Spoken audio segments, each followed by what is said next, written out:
안녕하세요. 정치경제학연구소 포닉스의 하태규입니다.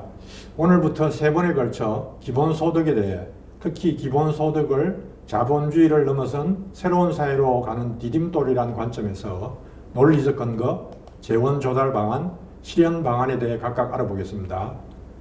여기서 새로운 사회란 사회주의 혹은 공산주의 사회를 말하는데요. 이것은 북한, 소련, 중국 같은 사회가 아니라 개념적으로 마르크스가 자본주의 대안으로 제시한 사회를 말합니다.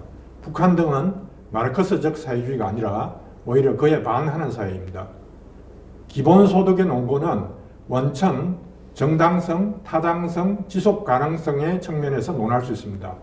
먼저 기본소득의 원천은 땅과 생산수단의 공동점유에 근거한 개인적 소유라는 마르크스의 사회주의 소유 개념에서 나옵니다. 이 소유 개념은 흔히 알려진 국가 소유나 사회적 소유와는 다릅니다.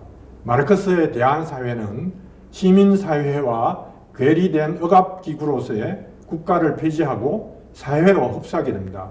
따라서 국가 소유는 논리적으로 성립할 수 없습니다. 사회적 소유는 민족국가에서 성립하면 국가 소유가 되니까 마찬가지입니다. 만약 소집단의 소유를 의미한다면 소집단들끼리 경쟁하는 자본주의적 사적 소유가 됩니다. 땅, 즉 지구는 개인이나 사회, 민족, 동시대의 지구 공동체 전체의 소유 대상도 될 수가 없습니다. 왜냐하면 모든 인간은 선조가 그랬듯이 지구의 점유자로서 이용하고 수익을 보다가 후손에게 잘 보존된 상태로 물려줄 의무를 질 뿐이기 때문입니다. 생산수단도 마찬가지로 특정 소유 대상이 될 수 없습니다. 생산수단은 땅적 자연을 원료로 하여 노동을 통해 가공한 것입니다. 원래 소유 대상이 아닌 것에 아무리 노동이 첨가되었다고 해서 특정 소유 대상이 될 수 없습니다. 또한 여기에 들어가는 노동도 전지구적 공동노동, 협동의 성격을 지니고 있습니다. 이것은 원료인 석유 생산에 들어가는 노동만 생각해봐도 알 수 있습니다. 또한 모든 인간은 노동 과정에서 수백만 년 인류 진화 과정에서 누적되어 몸에 밴 지식을 이용하고 있습니다. 결론적으로 생산수단은 특정 소유가 아니라 소비수단을 생산하기 위해 공동으로 이용할 대상일 뿐입니다. 그래서 공동점유에 근거한 개인적 소유에서 점유란 소유의 3대 권리 중에서 핵심인 처분, 즉 매매, 정려, 상속, 폐기권을 제외한 사용과 수익의 권리를 보장합니다. 그러므로 공동점유는 처분을 배제한 바탕에서 모두의 공평한 사용과 수익을 함축하게 됩니다. 공동점유에 근거한 개인적 소유에서 개인적 소유란 부르주아 소유권 개념의 혁명적 성격과 상관이 있습니다. 전자본주의 사회에서 소유란 신의 소유, 실질적인 왕이나 귀족의 소유를 의미했는데 부르주아들은 이를 혁명적으로 부정하고 모든 인간의 생존과 자유의 바탕으로서 사적 소유 개념을 확립했습니다. 하지만 실제 역사는 자본주의 형성기의 시초 축적 과정을 통해 소수의 소유와 대다수 생산자 농민의 비소유를 낳았습니다. 그래서 공동점유를 토대로 한 개인적 소유란 땅과 생산수단의 처분권이 배제된 전제 조건에서 모든 개인의 공평하고 민주적인 사용과 수익권을 실제로 보장하게 됩니다.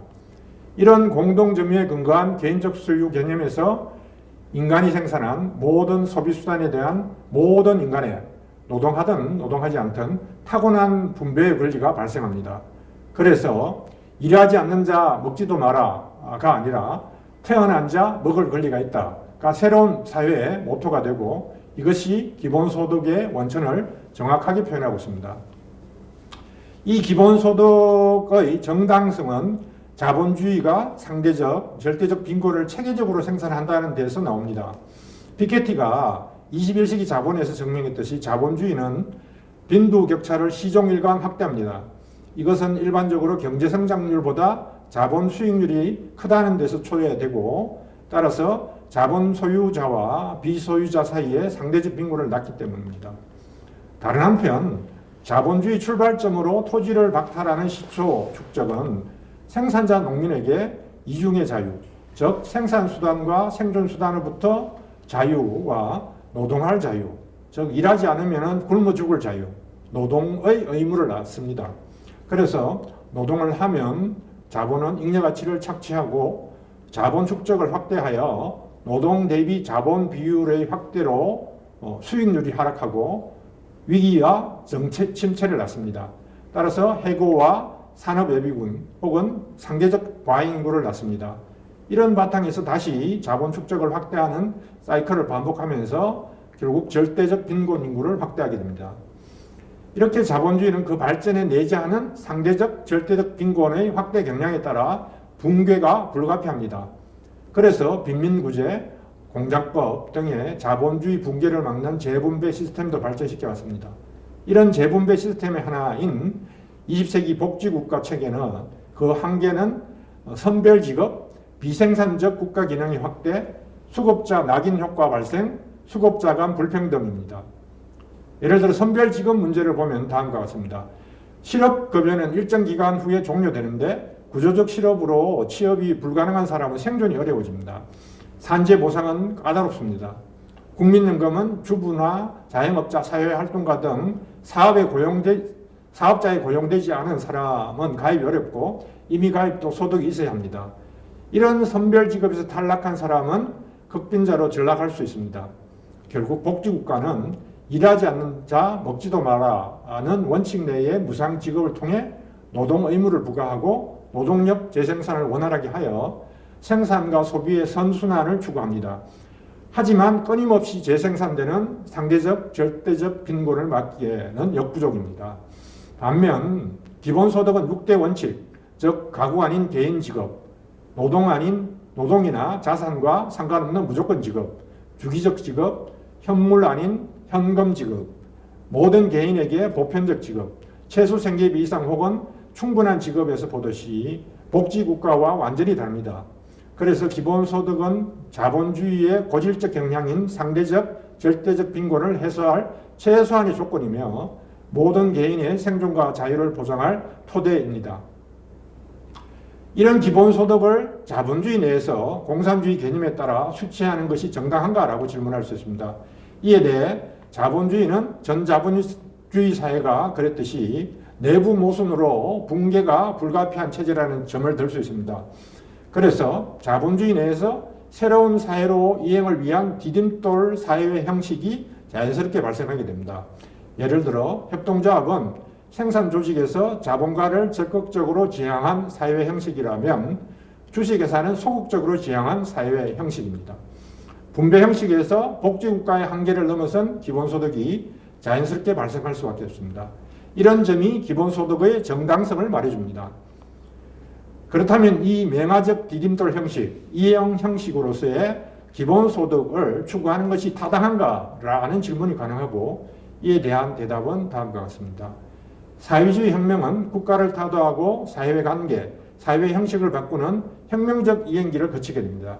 즉, 이 이행기에서 상품, 가치, 화폐, 자본, 계급, 당, 국가 등의 사회 형식의 변형을 이루는데 이런 변형은 이행기뿐만 아니라 자본주의 내에서도 진행됩니다.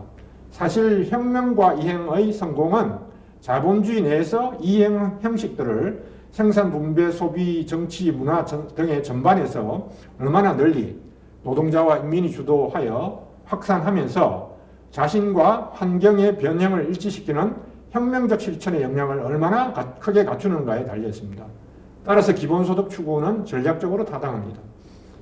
마지막으로 기본소득이 지속 가능할까라는 질문이 가능하고 이에 대한 답은 세 가지로 할 수 있습니다. 혁명적 실천 전략 자체로서 기본소득은 자본주의가 존속하는 한 공산주의 개념에 맞는 완전 기본소득이 불가능하고 따라서 지속 가능한 전략이 됩니다. 기본소득이 자본주의 체제와 공존하고 지속적일지에 대해서는 열린 질문이라고 하겠는데 한편으로는 기본소득은 재분배 시스템이므로 자본주의 총 가치 생산에 중립적일 수가 있고 따라서 상당한 기본소득을 포용한 자본주의가 가능합니다.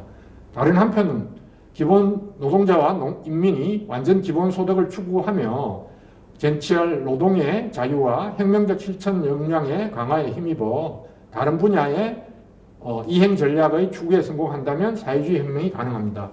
자본주의를 넘어선 사회와 공존하고 지속적일지에 대해서는 기본소득이 소비중심주의나 생산중심주의를 넘어 생태순환적으로 생산과 소비의 조절에 공헌할 수 있고 가치 형식에서 배제되는 가사노동, 돌봄노동, 무급사회적 활동 등을 보호하고 조장할 것이므로 새로운 사회의 지속 가능성을 높일 것입니다. 이상으로 오늘은 새로운 사회의 이행을 위한 디딤돌이라는 관점에서 기본소득의 논거를 알아보았습니다. 경청해 주셔서 감사합니다.